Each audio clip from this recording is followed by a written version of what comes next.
ये कहानी एक ऐसे कुत्ते की है जो सेना में रहते हुए बड़े बड़े सर्चिंग ऑपरेशन में उनका साथ देता है, लेकिन एक दिन उसके ट्रेनर को धोखे से मार दिया जाता है, जिस कारण वो बदले की आग में इतना खूंखार हो चुका था कि आर्मी वालों ने उसे मारने का डिसीजन लिया है। लेकिन वो वहां से बच जाता है और उन सभी लोगों को मारता है जिन्होंने उसके ट्रेनर को धोखे से मारा था। कहानी काफी इंटरेस्टिंग होने वाली है कि आखिरकार कैसे उस कुत्ते ने अपना बदला लिया, तो आप वीडियो को अंत तक पूरा जरूर देखिएगा।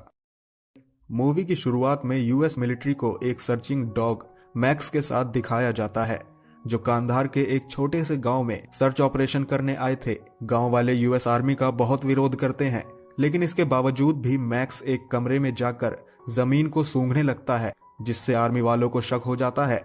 और जब वो वहां पर सर्च करते हैं तो वहां उन्हें एक अंडरग्राउंड बेसमेंट मिलता है, जिसमें बहुत सारे हथियार रखे थे और इन हथियारों को गांव वाले अवैध तरीके से तालिबान को बेचा करते थे। जिसके बाद हम मैक्स के ट्रेनर कायल को बेस कैंप पर देखते हैं, जो अपने पेरेंट्स से बात कर रहा होता है, जहां हमें पता चलता है कि कायल के पिता रे एक रिटायर्ड आर्मी ऑफिसर हैं।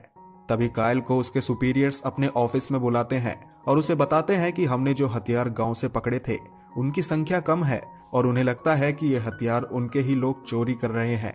कायल को अपने दोस्त टाइलर पर शक होता है, लेकिन वो उसे कुछ नहीं बताता।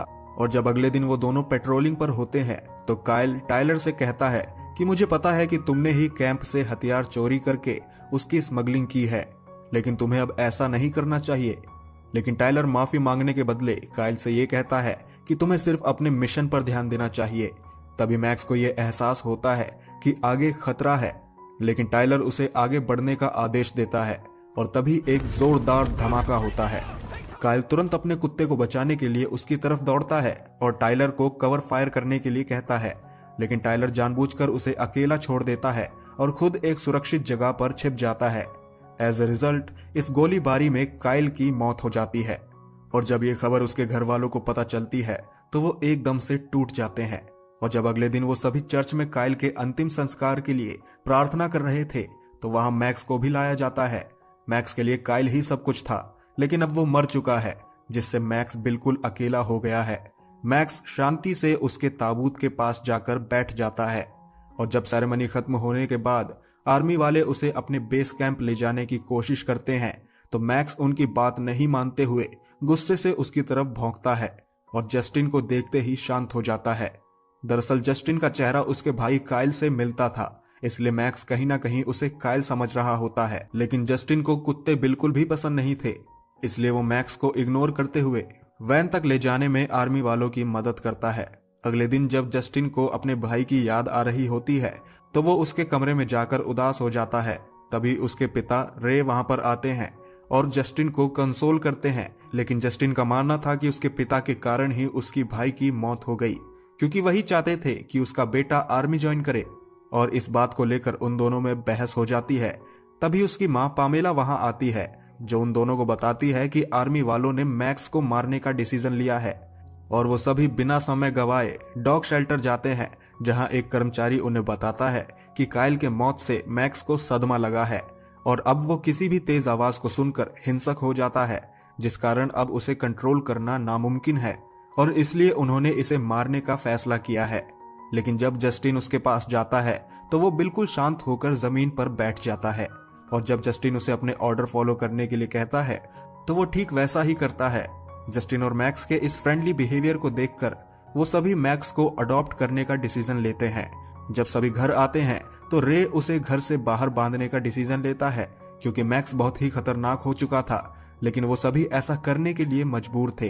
लेकिन रात में मैक्स को हमेशा कायल के साथ सोने की आदत थी, इसलिए वो रात भर भौंकता रहता, जिसकी आवाज से परिवार के साथ साथ पड़ोसी भी परेशान हो गए थे। और जब जस्टिन उसके पास आया तो वो बिल्कुल शांत हो गया और उसके जाते ही भौंकने लगा, जिस कारण जस्टिन उसके पास ही सो गया। और उसके सोने के बाद मैक्स एक वफादार कुत्ते की तरह रात भर उसकी रखवाली करता है।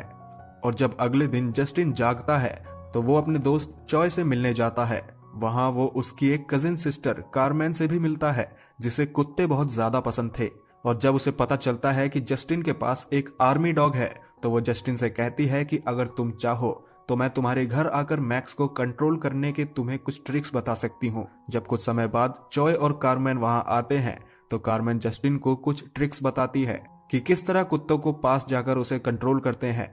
और कुछ ही घंटों की ट्रेनिंग के बाद जस्टिन ने मैक्स को इतना कंट्रोल कर लिया कि वो उसकी जंजीर तक को खोल देता है। और जब पामेला ये देखती है तो वो खुश होकर कार्मेन को डिनर के लिए इनवाइट करती है।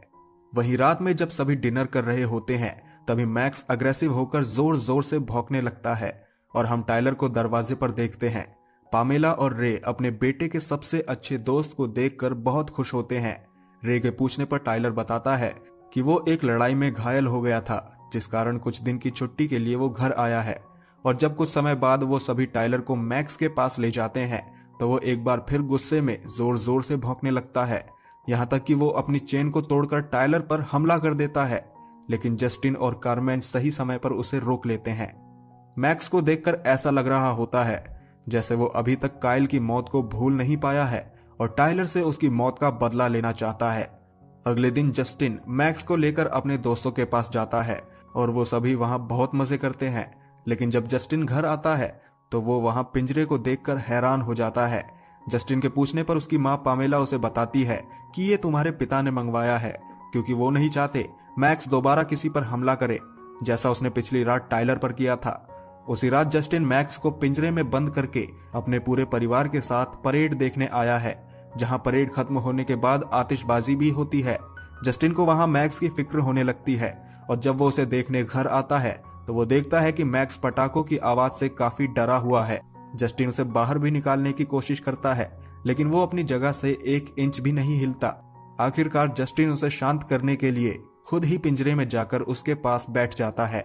वहीं जब अगले दिन टाइलर रे से मिलता है तो वो उससे पूछता है कि क्या मैं आपके वेयर हाउस में कुछ काम कर सकता हूँ, और रे उसे अपना वेयर हाउस यूज करने की परमिशन दे देता है। उसी समय रे के पूछने पर टाइलर उससे झूठ बताता है कि उसके बेटे की मौत मैक्स के कारण हुई है, क्योंकि मैक्स काइल के ऑर्डर को ना मानते हुए भी डेंजर जोन में भाग गया और जब काइल उसे बचाने वहां गया तो वो मारा गया। इस बात को सुनकर रे मानो गुस्से से आग बबूला हो गया हो और वो तुरंत घर जाकर अपनी बंदूक मैक्स पर तान देता है, लेकिन वो उसे मारता इससे पहले जस्टिन वहां आकर उसे रोक देता है। लेकिन जस्टिन को लगता है कि मैक्स ऐसा नहीं कर सकता और वो इस चीज का पता लगाने के लिए मिलिट्री डॉग शेल्टर जाता है, जहां वो सार्जेंट रेयस से मिलता है, जो उसे बताते हैं कि मैंने अपनी पूरी लाइफ में मैक्स से ज्यादा समझदार कुत्ता आज तक नहीं देखा और वो गलती से भी काइल को नुकसान नहीं पहुंचा सकता। इसके अलावा जस्टिन को यह भी पता चलता है कि टाइलर को चोट के कारण नहीं बल्कि सेना से गद्दारी करने के जुर्म में हमेशा के लिए सस्पेंड कर दिया गया है। सार्जेंट उसे मैक्स की ट्रेनिंग के समय का एक डीवीडी रिकॉर्ड भी देता है और जब घर आकर जस्टिन ने उस डीवीडी को प्ले किया तो वो देखता है कि मैक्स काइल के साथ बहुत ही फ्रेंडली है। तभी एक दिन जस्टिन अपने दोस्तों के साथ जंगल में घूम रहा था। वो टाइलर को इटालियन गैंगस्टर के साथ देखकर चौंक जाता है और वो सभी गैंगस्टर्स टाइलर से हथियार खरीद रहे थे। दरअसल ये वही हथियार होते हैं जो टाइलर ने अफगानिस्तान से चुराए थे। और तभी मैक्स भौंकने लग गया, जिसकी आवाज से गैंगस्टर के कुत्ते उसकी तरफ आ जाते हैं। जस्टिन किसी तरह वहां से निकलता है, लेकिन गैंगस्टर के कुत्ते अब उसके पीछे थे और इससे पहले वो जस्टिन पर हमला करते मैक्स अकेला उन दोनों कुत्तों को हरा देता है। भागते समय जस्टिन की साइकिल गलती से पत्थर से टकराकर खाई में चली जाती है, जिस कारण उसे पैदल ही भागना पड़ता है। और जब वो हाईवे पर पहुंचा तो वो वहां से लिफ्ट लेकर घर तक आता है, लेकिन जब वो घर पहुंचा तो ये देखकर चौंक गया कि टाइलर और उस गैंग के कुछ लोग पहले से ही उसके घर पर मौजूद हैं, जहां एक आदमी रे को ये झूठ बताता है कि मैक्स ने उसके हाथों में काट लिया है और वो बहुत ही खतरनाक हो चुका है, इसलिए आपको उसे एनिमल शेल्टर भेज देना चाहिए। और जब जस्टिन उसकी इस बात का विरोध करता है तो टाइलर उसे घर से बाहर ले जाकर ये धमकी देता है कि अगर उसने मुंह खोला तो वो उसके पूरे परिवार को मार डालेगा। और इस डर के कारण वो टाइलर के बारे में किसी को कुछ नहीं कहता। और अगले दिन डॉग शेल्टर वाले आकर मैक्स को वहां से ले जाते हैं। वहीं एक दिन रे ये नोटिस करता है कि टाइलर उससे पूछे बिना ही वेयर हाउस में मौजूद स्टोरेज यूनिट का इस्तेमाल कर रहा है और पूछने पर वो ये बताता है कि इसमें उसके दोस्तों के कुछ सामान हैं, जबकि असल में वो उसमें बंदूक छुपा रहा था। दूसरी तरफ हम मैक्स को डॉग शेल्टर में देखते हैं, जहां कर्मचारी की लाख कोशिश करने के बाद भी वो उसे कंट्रोल नहीं कर पाते और आखिरकार मैक्स उन पर हमला करके वहां से भाग जाता है। उसी रात जब रे जस्टिन से बात करने उसके पास आता है तो वो बहुत डरा हुआ था और वो उससे बात तक नहीं करता।